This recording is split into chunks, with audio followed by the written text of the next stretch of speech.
This I'm super excited for. Again, a set of like just brilliant human beings doing some amazing work within the video game space and with game development. So prepare to be further wowed and impressed with the day. Hi, everyone. Thank you so much for being here. I'm Suzanne Freyjadis, and I am the Director of Global Development for the IGDA, the International Game Developer Association. And we have some amazing people on this panel with us. So I'm going to go ahead and let everyone say a few words. We're going to start with Samus. Do you want to start?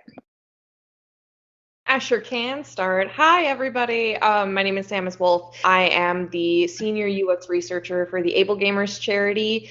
And I already forgot what else, just something about myself. My bird is going to be joining us shortly. She's eating right now, but she will be here and she will take over the show and possibly land on my camera and show you her foot. So, forward to that. Looking forward to talking to everybody. Thank you so much, Samus. Dedren, do you want to introduce yourself? Absolutely, and thank you so very much for the opportunity to share this stage with you all and be a part of this. My name is Dedren Snead. I'm the founder of Subsume Media here in Atlanta, Georgia. We're the intersection of creativity, technology, and community. We use the power of gaming to bridge the future of education. As a game developer, so a community development and creative technologist, look at unlocking the potential of gameplay. You also. Thank you. Shaelyn, would you like to introduce yourself? Thank you. Hi, everybody. My name is Shaelyn Giampetroni. I am a senior manager for the state of New York. I oversee digital media development and specifically a new diversity requirement that's a part of access. And so I'm looking forward to talking to you all about that. Patricia, who is my colleague, be on this panel, and she's currently facing technical difficulties, so please be patient if she ends up joining the panel late and coming up on stage up here a little bit late, but see if she shows up. Otherwise, we can connect later. Awesome. And Irena. Hi, my name is Irena Pereira. I am the CEO of a gaming startup. Is my audio messed up?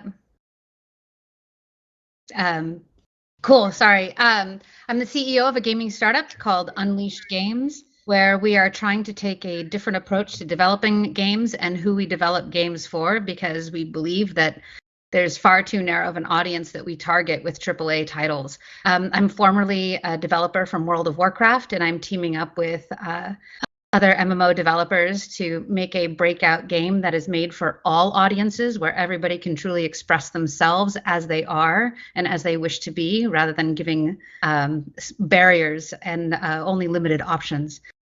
And I'm so happy to be here today. Awesome. What an exciting, I'm excited.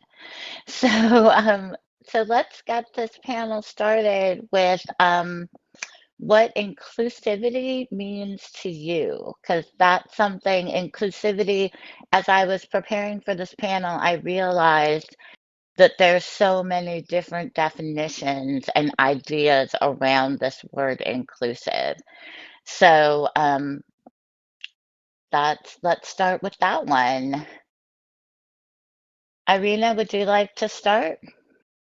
Yeah, thank you. You know, I've been making games for almost 25 years now. And in fact, oftentimes when I was on game teams, I would be the one female on the game team of people, of teams over 100 in size. In fact, I remember at 38 Studios, we all celebrated when the women on the team reached 10% of the dev team. That was a big moment.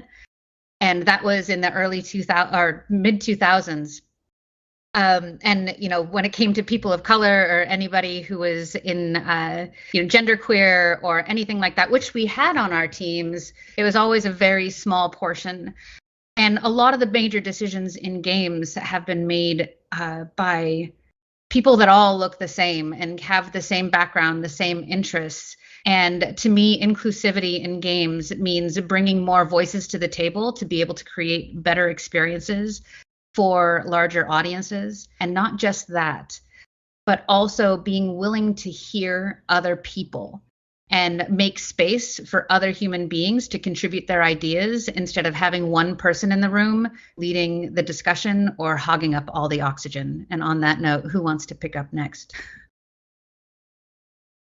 I mean, yeah, like it's so my background, I have a very diverse background. I graduated with my bachelor's in both German and illustration and immediately did not use either of those things, and then went to a coding boot camp and became a developer prior to becoming a UX professional. And I really resonate with the male heavy teams, like very specifically like white cis men. Like it's a specific breed of man that works as a developer typically on those teams. And I was always the only like femme there at all. Like, it was just like me and then a bunch of dudes. And one thing that when I transitioned into user research full time was that I really wanted to spotlight, especially in the gaming industry, was, the diverse like gamer community, because like there's so many different types of folks out there. And one thing that we talk about in our APX training at Able Gamers is like the question here, what does inclusivity mean to you? We ask all of our attendees who are training, what does disability mean? Like what is a disabled person? Like, can you describe that? And I think that it really kind of comes together at that point, because like inclusivity is kind of the same way, where you're saying like a person with disabilities is a person who experiences a world that's not made for them. Like that's it. That's the bottom line. And when it comes to inclusivity, the biggest problem for inclusive design is, like we're in a world that's not made to be inclusive. So it's kind of like the same, two sides of the same coin. But yeah, I think that we are getting better. I'm seeing more stuff. I'm really excited for the game you're describing, actually, because it's a lot of fun, especially since you're from the World of Warcraft. Really excited. Anyway, I digress.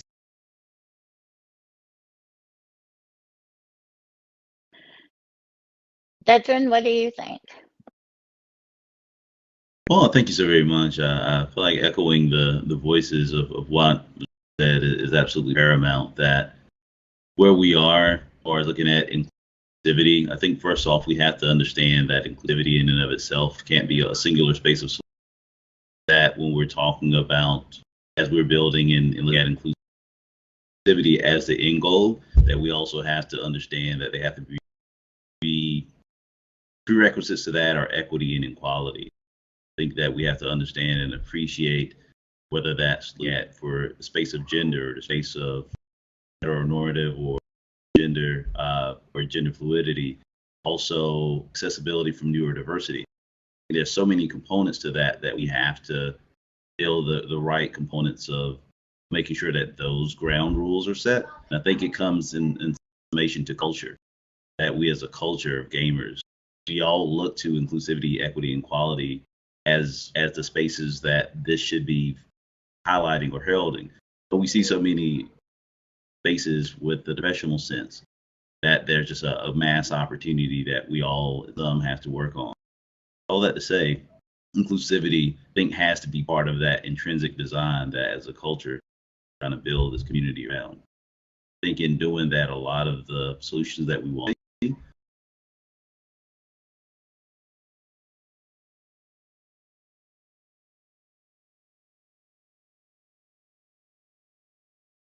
Rest in peace.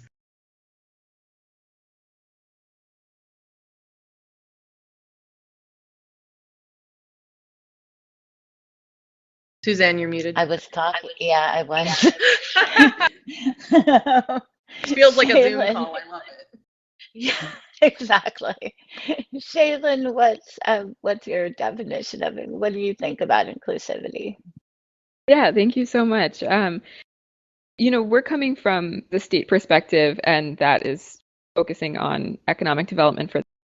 So one reason why we, as the government for this industry and focus on development, prioritize diversity and inclusion is exactly that. We are looking at the population of our state, and we want to make sure that every industry is representative and reflective of the state's population.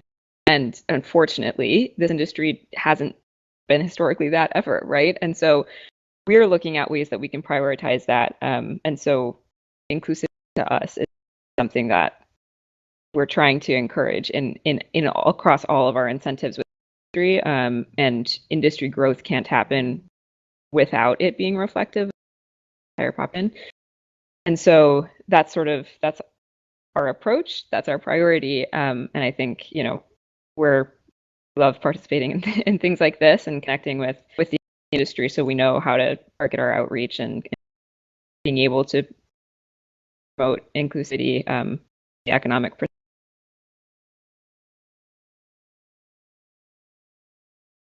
Cool. I think that's awesome that that the state wants to have it like representative industries. That's amazing. So since we're talking about kind of the human factor, what do you say to people who are underrepresented, who are looking to get into working in games? Oh my God, so many things. I feel as though there's a huge, I mean, everyone here is going to resonate with, there's a big discrepancy in the culture of gaming where, like, especially women, especially people of color, like, we are not necessarily embraced in the gaming community. Like, it's getting better. It's getting, like, so actively better. But, like, when people say gamer, still, like, if you ask them, and I did this once because I thought it was funny. I asked some random people at the mall once because I am who I am. I was just like, what is a gamer to you? And a lot of people were like, oh, like an angry guy in a headset. Like, I just thought it was really funny because it was like, I only asked a couple people. And I just thought it was super funny that was the answer basically every one of them gave, like, so, like, like, what is a gamer? And, like, the reality there is anyone who plays games of any kind is a gamer. And I remember when I first met another, like, femme type gamer in college, and I, like, lost my shit. It was so great. Like, I was just like, we are best friends now. You cannot leave me. We are playing Skyrim this weekend. We have Red Bull. Yeah, it was like a whole thing. And, like, now that I mentor young UX folks, like, I've had quite a few people come through. I mentor at Springboard, and I've had a lot of people come through who are interested in getting into, like, gaming UX. And, like, that's a super competitive field to get into because it's such an important role in game development that it's just incredibly competitive. And I mean, everything in the gaming industry is competitive, so there's that. But what I tell students, especially when they end up being, like, women or people of color, or basically not the white boys, is that they have to just really sell themselves. Like, I tell all my students, like, you have to invest yourself in this, like, because you're going to be fighting an uphill battle. It just is what it is. But if you're successful in investing yourself, if you really, like, pour your heart out into it and you get into the industry, you're going to be a part of making change. Because the more people we funnel into the industry, the better it's going to be. And I remember, like, just talking to a couple students, and, like, I had one who, like, oh my God, Samus, I'm gonna be applying to all these studios, like, wish me luck.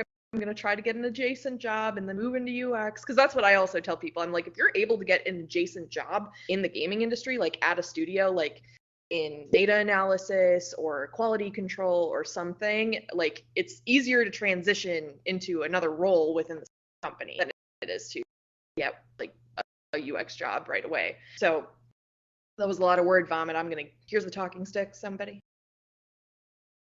The talking I'll actually rat. double down on what you said, Samus, because that's literally what I did. My first game job was I went to go work on EverQuest, but it wasn't me working on the EverQuest dev team. I was a web developer as I started, so I knew that I wanted to get into games. So I picked a form of engineering that was close to something artistic and creative as my right out of college work. And I wanted to take that further as a designer.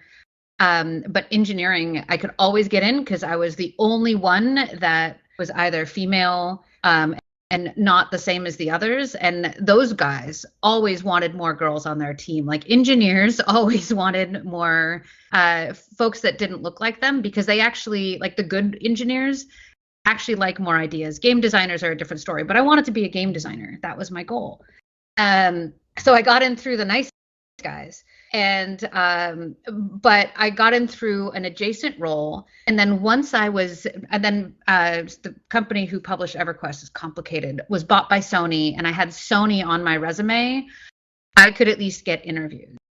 So the easiest roles to get into in games are actually in quality assurance, which let's see how well that does now with AI taking over things like testing. But quality assurance is a great way to get into games because you actually physically get into the games during their development cycle. You get an understanding of what the workflow looks like. You get a clearer picture of the whole organization and how games are made. So that's a very powerful way. And they're also not super picky around who comes into QA because it's a beating.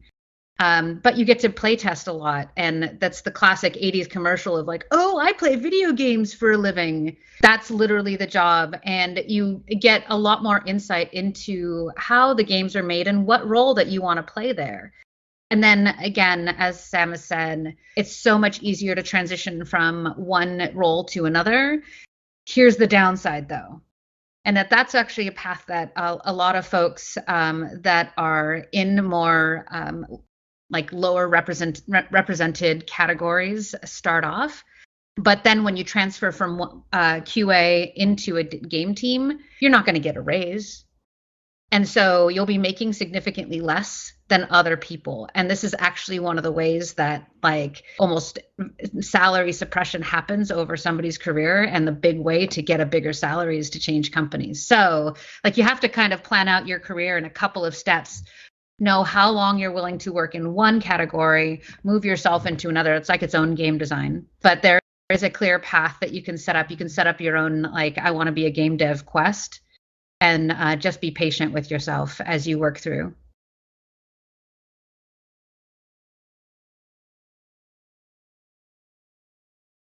That's really awesome advice. I'm curious, Shaelyn, what you tell, are you talking to the people, the companies, or are you talking to the individuals that are being hired, or both? We interact with both. I will say from the diversity requirement of our tax incentive, that specifically happens with companies hiring. And just to give a little bit of background specifically about that requirement, so the state of New York offers a tax incentive to productions of a specific game project, and you have a diversity requirement. You have to, when you submit your initial application, you have to show goals for your hiring in terms of racial, ethnic, and gender diversity, and then you have to explain how you're going to reach. Then before you can get your tax credit, before you get the money, you have to demonstrate good faith efforts in those hiring goals.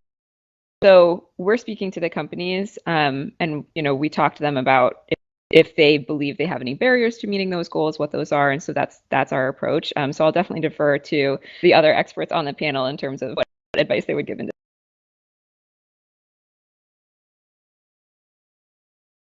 Awesome. Dedren, what advice would you give to somebody who is from an underrepresented group who wants to enter the game industry? Absolutely. My best advice would be to make it yourself. Right? As an independent developer, independent creator, I think that we're in a fantastic space for accessibility of technology, particularly with the with the amount of connectiveness that we've had to create in the pandemic, that we've seen so many programs and practices really come about. Like the idea of going to a traditional space and having a traditional career path or education path to get into gaming. A lot of the adjacent components really have been a bit diluted in a sense that you can create a game with so many components of a double or even some delay components with just a handful of people. So I would say if you don't see that door, you don't see that table that really fits you in the way that you want to be represented, I would say start developing your games, your own culture, your connectiveness, and you can find your tribe and you make it. And I guess the beauty and the benefit is that so attractive to where we are in the face of social and all these other components, that you're that commodity. And so for us at Subsume, I think our secret sauce has been that we've been able to build and develop way beyond our scope, scale, and frankly budget, based on the ability of just being able to open a door that many people felt was closed. And so we've gotten an amazing amount of talent out of just making those authentic connections. I would say that there is still that traditional realm, of course. Right? I've always wanted to work at a space like Blizzard or a lot of these other spaces. We here at Atlanta have type of spaces that are available, but even from a distant standpoint, it may seem like, oh, we haven't seen them in our high school, don't see them in our local communities. We may feel like we're not being presented, maybe heard, even though we're consumers of those games and of the brands. I would say really start today and make the space that you would have wanted to, that you would want to see.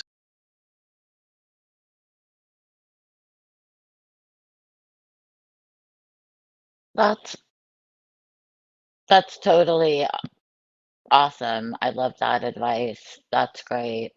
And I think a lot of students are doing that. I think a lot of students are leaving undergrad game programs and starting making their own games. So if we think about like, which I think we're going to start off with you, Irena, is if you're going to make a really inclusive game, what kinds of games out there do you see that are good examples of an inclusive game? Oh my goodness. Games that are inclusive. I know all the games that are not inclusive because they're very, very many. I'm just have to throw this out there, that Lost Ark, which came out last year. I don't know if y'all were aware of it, but you could not play a female warrior, just straight up. But in terms of games that are like truly inclusive, have there like been Stardew Valley? Beyond those, well, I was thinking Stardew Valley, but you can't wear a skirt as a male character. Yeah, I think that there are like limitations that keep games from being totally inclusive. Like the most inclusive games are where we play cartoon characters, right? Yes. And where we play animals. And I think that that's really powerful, but it's so funny that we can't seem to imagine what inclusivity looks like when we have humans at the center of a story. But where could games go in terms of inclusivity? Telling stories that are beyond just the fantasy tropes of the white dwarves and white elves and fantasy characters that go on a journey. Mind you, I love a good fantasy, particularly dragons, but we want to see broader stories.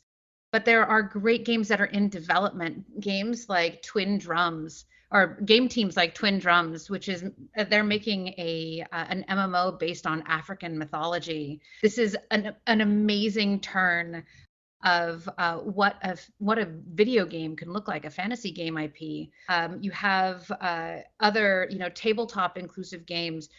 Again, if we're thinking inclusivity of telling stories that would not be part of like the standard Western zeitgeist, You've got Coyote and Crow making a tabletop game around a Native American mythology-based cyberpunk world. Like, these are great style stories that bring us into different realms and different ways of thinking that I think help push the boundaries of what a game can be.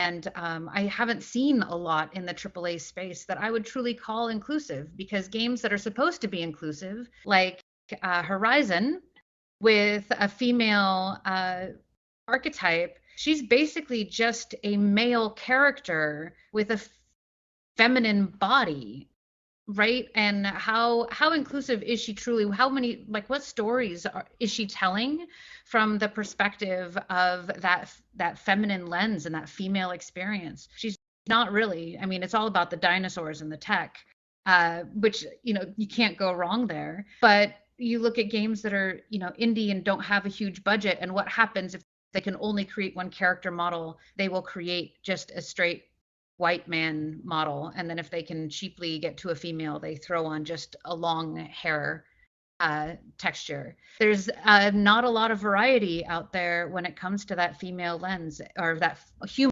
lens, pardon me, and also the lens of so many different cultures and perspectives, and we need to see more of that. Yeah, I would say that instead of, personally, when it comes to inclusive game design, I would say that there are games that have facets of inclusivity. Like, they're not totally inclusive, but one of my favorite games in the world, I named my horse after a character, I named my bird after a character, I got a tattoo on my arm from my favorite character, is Devil May Cry 5. And one of the reasons I love that game so much, despite the fact that basically all of the characters, they're all white, they're all, like, all of the playable ones are dudes, they're kind of typical, like, you have boomer dad, boomer dad Dante, and then you have white gamer boy Nero, and you have V, who's like goth boy, and so there's not a whole lot, like, as a whole, that game does not exude inclusivity. But one of my favorite things in the world is that V is, like, terminally ill and very disabled, and he kicks ass. Like, he is so freaking cool. His cane is a weapon. It is dope as heck. Like, he is my favorite character to play, because once you play through the game, you have the option to pick the characters to play, like, through the entire game instead of swapping characters. And V has some of the coolest mechanics, like his the like way that they included the cane as his weapon and also as a tool for him to, like, walk and move around, was incredibly creative and just, like, really cool. And I was just like, why couldn't y'all just do that to the whole thing? Just, like, the whole game. Like, you have this cool character who is just kicking ass, and why couldn't the rest of them be like that? Or, like, just, like, more cool ideas like that. I just thought it was so innovative, but it's like that's that only bit in that game. And then, like you were saying, Irena, like, Stardew Valley, you can date whoever you want and you can be whatever gender you want, but there are limitations to clothing, for example, which is weird. And like in that game, I wonder instead of excluding it, they just didn't think about it. And I think a lot of games that have inclusivity as, like, a potential theme, that's what it is. It's just like, they're like, oh, we're gonna make it, you can be as queer as you want, you can date all of the genders, it's fine. But then they don't think about stuff like, well, dudes wearing dresses is a thing, or, like, makeup options for male or masculine characters is a thing. It's just, like, the thought isn't there. So it's funny, and I don't really have a great way of, in my opinion, I don't know about you guys, but like, for example, with APX, we give developers tools to, like, not complete a checklist per se, but to create a way of thinking where they can look at their title and say, what can we do to make this accessible? Because every game is different. I almost wish that there was a framework for inclusivity that way. Like, how can we provide you guys with the tools to think about, like, okay, in this title, like, what can we do to be more inclusive? And it's not a checklist, because checklists don't work. So, like, how can we do that? I don't know. That's just, I wish I'd come up with it, but I don't have time.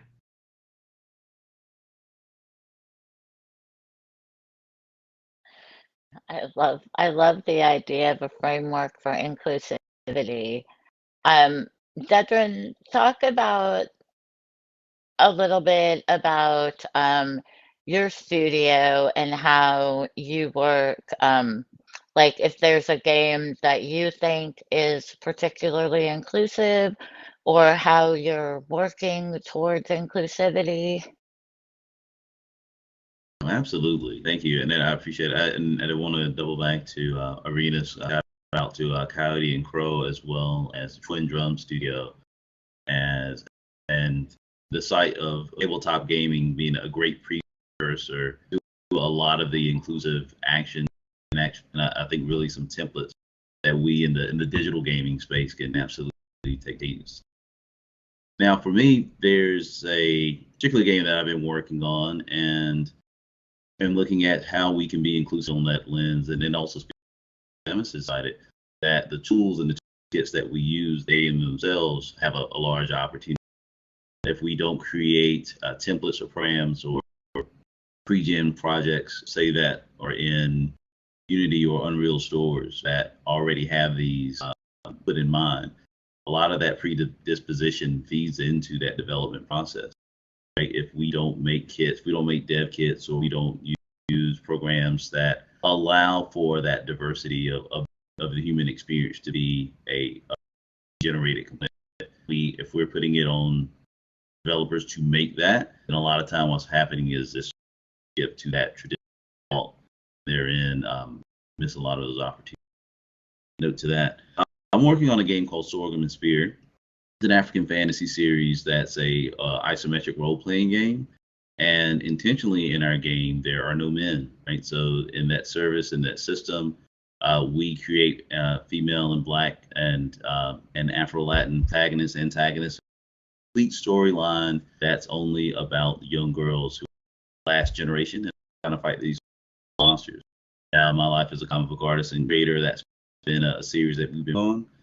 And so we intentionally, for the class that we're teaching over at Georgia State, is Afrofuturism and game design.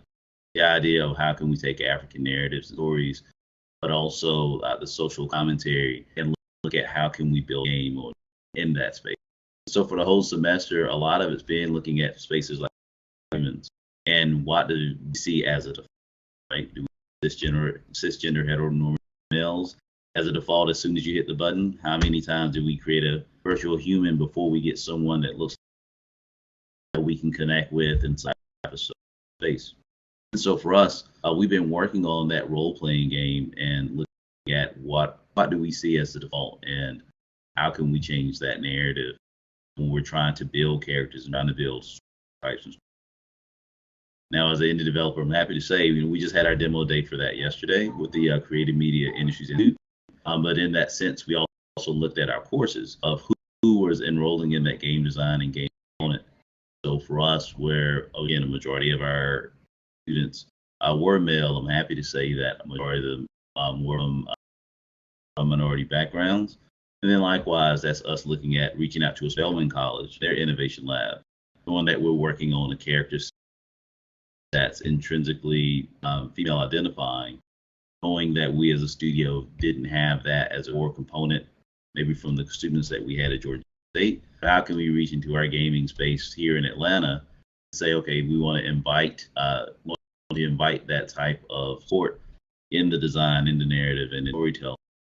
Now, knowing that we as a studio have that, I'll say we have that responsibility, right, to go out into our community and what we're not able to build and develop ourselves. Same way as a developer, if I can't build this outside of myself, go out and try to find that technical acumen.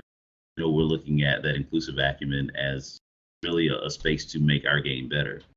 So that's been something we've been working on the past few months, and looking at how we've used this as a template for our Xbox Game Camp is the same way that we try to work intrinsically with Subsume. Is we want to include as many people in that design component and try to build as we can to scale, meet those types of expectations now, and then be able to that as part of the DNA of what we're going to build. Really to say we're working in the role-playing game space because one that's near and dear to our heart. Tabletop and RPGs are just really a lot of the ways that I grew up. But at the same time, realizing that's the hardest space to find that inclusivity. We think of the fantastic. We can design a dragon, but we can't design a neurodiverse feminine character that may be from a different background, right? And so that's what we're saying. If we can fix hair, we feel like we'll have a lot of the other intrinsically.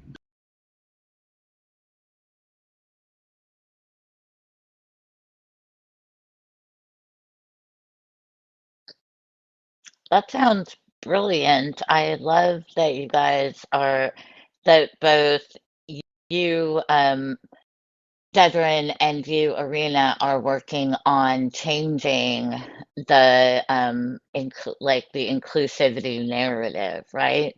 And Shaelyn, you're working on inclusivity from the governmental perspective, and Samus, you're working on inclusivity from the disability lens. So let's talk about who's responsible for inclusivity. So is it the players? Is it the games they choose? Is it the publisher? Is it everyone and we all have to work together? Because it seems to be difficult, right? Like I feel like as a player, it's partially my responsibility to choose a game that is inclusive because that's part of my values, right? But then I feel like it's also the responsibility of the designers to create games that are inclusive, and and then from the disability perspective, it's responsibility of the designers to also go to a workshop at like Able Gamer and get a broader perspective of inclusivity. And then you have the government perspective where they're saying you have to be inclusive if you want these tax write-offs. So where does this responsibility lie? I mean, I have my perspective, but what's yours? I have opinion. So here's the thing. Like there's a couple of different lenses, like not lenses, pillars, if you follow me here. Like to address like accessibility as a term, inclusivity. So there's two types of like looking at disability in games. One is the thing that keeps people from playing games. Like I physically cannot play this game because this does not exist in the game. Like I cannot play this game because this does exist in the game and it keeps me from playing it. I do not have the tools to play this game. So that's like the practical side. And then the inclusive side that is more about culture is, are we doing justice to disabled people in games? Are we representing them? Are we giving them, like we're not making the villain, he fell out of his car and now he's paraplegic and that's why he's angry, like it's kind of like it goes through multiple layers. But I do believe personally that at the root of it all is, and I mean, Shaelyn, there's a reason why the state is saying, hey, we'll give you money if you do the thing. It's because the root of the problem is that gaming corporations are here to make profit, and they know that they've been catering to the same, user base for as long as games have been around. And to break out of that mold is scary for them because they're like, oh my God, if we make a woke game, guys, maybe we'll make them mad and they won't buy the games anymore. And it's so much work and effort to do the thing, it's hard, and we have to talk to people, so it becomes like a problem at the corporation level, where you have all sorts of people who are there just to be about business and not to be about the human element of why games are so great. Because I will tell you that I do not play video games because I'm like, I don't know. I play them for fun, and I play them to have community with other people. One of the reasons I really loved Able Gamers prior to even joining the team was that the mission is all about making community through play and combating social isolation. And that's what games do for a lot of people. And the disconnect at the corporate level is unreal to me, where it's like, no, we can't, no new ideas. We have to do the same formula with the same character types. Like having a female main character in a AAA game, holy crap, that's like a whole separate issue. And then, the other problem is within these corporations, the teams are not primarily constructed by the people we want to represent. They're constructed by people who just represent themselves, and whether or not that's intentional, it doesn't matter. There's nobody on the team to say, hey, what if we did insert thing here. People don't know what they don't know. So if you have a team constructed of the same people who have the same line of thinking, who have the same experience, then you're not going to get that cool stuff. And I feel like a lot of the games with innovative ideas, it's because they have somebody on the team who's bringing something that nobody thought of before, because their experience growing up was different due to being a minority or due to being a disabled person, for example. Getting disabled people in the gaming industry is really hard. But the thing is, now a lot of companies are realizing they need disabled voices because they are social backlash has become much more prevalent with social media. So for example, if a disabled character is the evil character, the people online are going to point that out and be like, what the hell? So it's just, it's at the corporate level 100%. Yes, I think I choose games that I am I'm going to enjoy this because the story resonates with me. I'm going to I don't think I'll play a game. I don't really like Call of Duty and the first person shooter games that are primarily about war, just because I'm just it's not as exciting to me as playing a romance novel or playing Persona 5 or something.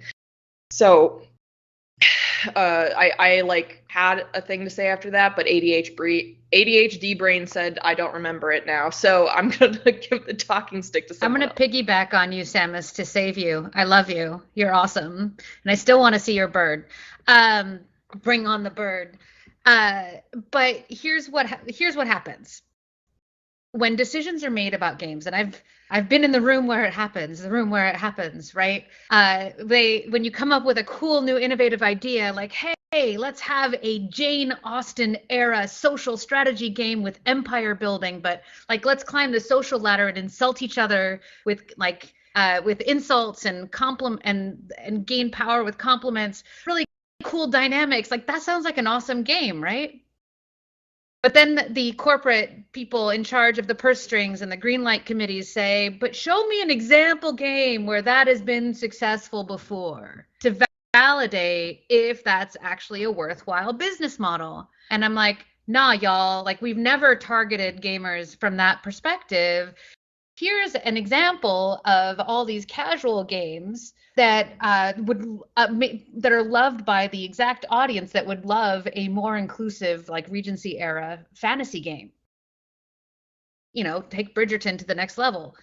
And then they say, well, those people don't play games.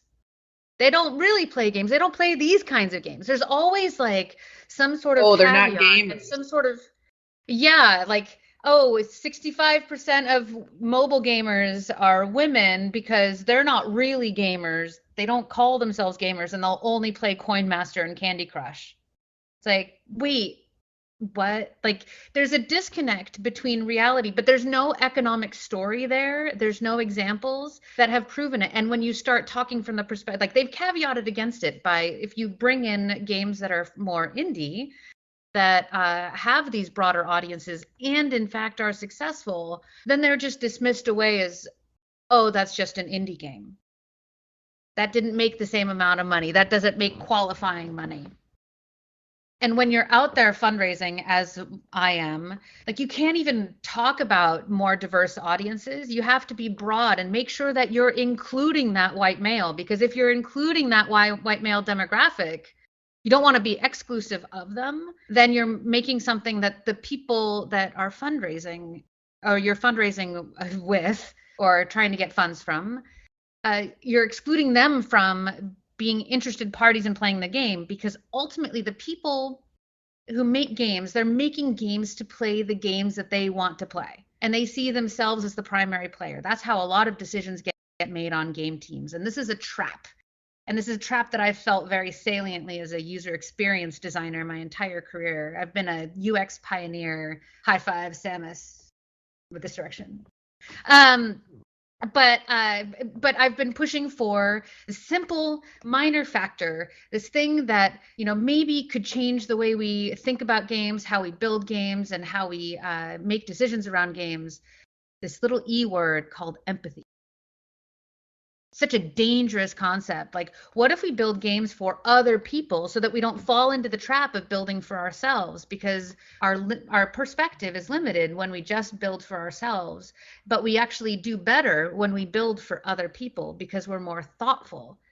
So when you're putting together your game and you're deciding on the decisions around your game, you build out personas to help you drive who your target player is. And then when you have your suite of 3 personas, you have room to have that white guy, but also have that femme or genderqueer lady, have a person of color. Make sure that you have a rainbow of people that you're building for, and suddenly how you build is completely different.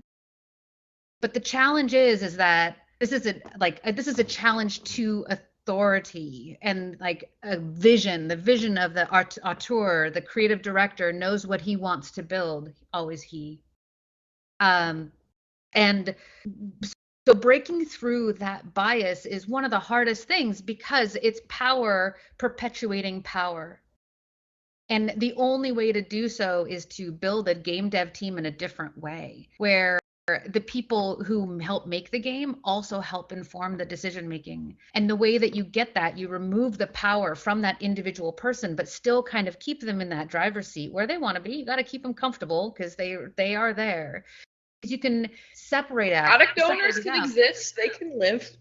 Yeah, can be in their product owner car, leading the way. But if you start building for personas, and those personas are actually representative of the audience that you're targeting for, suddenly the conversation changes. It's no longer a me versus you debate in a game design discussion. It's how are we serving the player?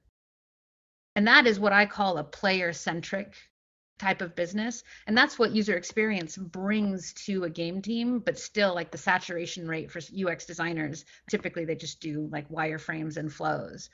But this is the power of coming in from that particular discipline, is that you get to bring empathy onto game teams. And it's the beginning of change. And the more that user experience and that empathetic lens, experience researchers, more people that bring in the specter of other possible outcomes of how a game can be played or who can be playing the game, that's a way to make change in a big way within games. Yeah, like, don't get me started on like user experience people like being put into a box of wireframes and stuff. I totally that's always like that I Welcome would to my life. about it, because like there's so many different that's what my GDC talk was about. It was like about how we don't understand that there's so many different roles in UX. But you're absolutely right, because like, and the reason to like also have like a good UX team that helps drive the decisions is because you can have people from various disciplines in UX, like you were saying, research, design, engineering, and like the focus from a UX perspective is that we are not the users, like 100% all the time. And that's, I think, very lost in gaming general. Like, you are not the primary audience, and like we constantly in UX remind ourselves of that. Like, it's like a mantra: you are not the user, thing that we say to each other all the time once we start getting into a box. So rant over. We'll keep evangelizing our way up the chain for more voices. I mean, that's it though. Like legit, y'all. Someone get in. We need our own French Revolution, okay? I hope you heard me smacking my table. And we need to climb ladders and not be nice and like get up there and not be polite and insert ourselves into these spaces, because one, that's the only way to do anything in the world is to get very loud. And I mean, I'm loud naturally, but I've gotten louder over the years. And then additionally, just like when I'm just gonna say, like, having confidence and pride and like being very vocal about it, like when stuff is like, you know, happening because you're doing it, or like, you know, you're seeing all of this stuff and you're a part of it, like tooting your own horn to not only show other people like you that you can do things and that you can make change, but then it also is like an air horn to everyone else of like, hey, guess what? There's other things here. There's other people, other perspectives. So yeah, I'm just saying occasionally violence is the answer. And by violence, I mean corporate ladder violence. Slaying. Oh, that's awesome. Dedren, do you have, I know you have a perspective on this. Oh, I'll keep it brief just to defer and appreciate what was just cited. I think just simply put that the systems that we are confronted with absolutely need us to be change makers, and we're gonna have to break things, right? And I think that if anything, we have to break this attitude that we can just quantify gamers and in the people that we're trying to serve as just metrics, right? That's just we trying to build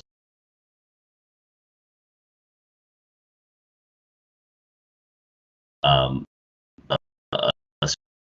space of data-driven results when we know that the data does not represent the places owners that we're trying to serve. So thinking that sense, and it was cited, you know, by Irena,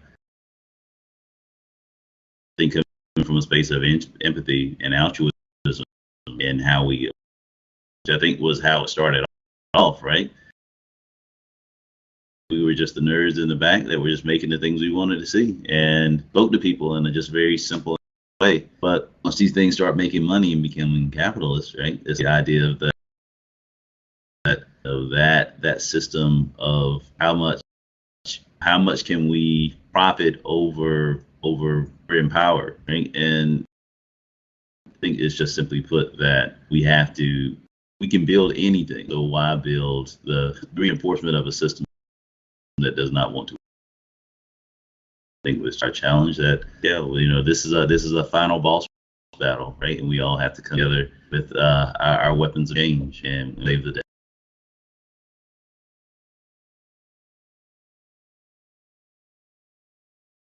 Really well said. That's that's great. That's a great way to end this. It is our time.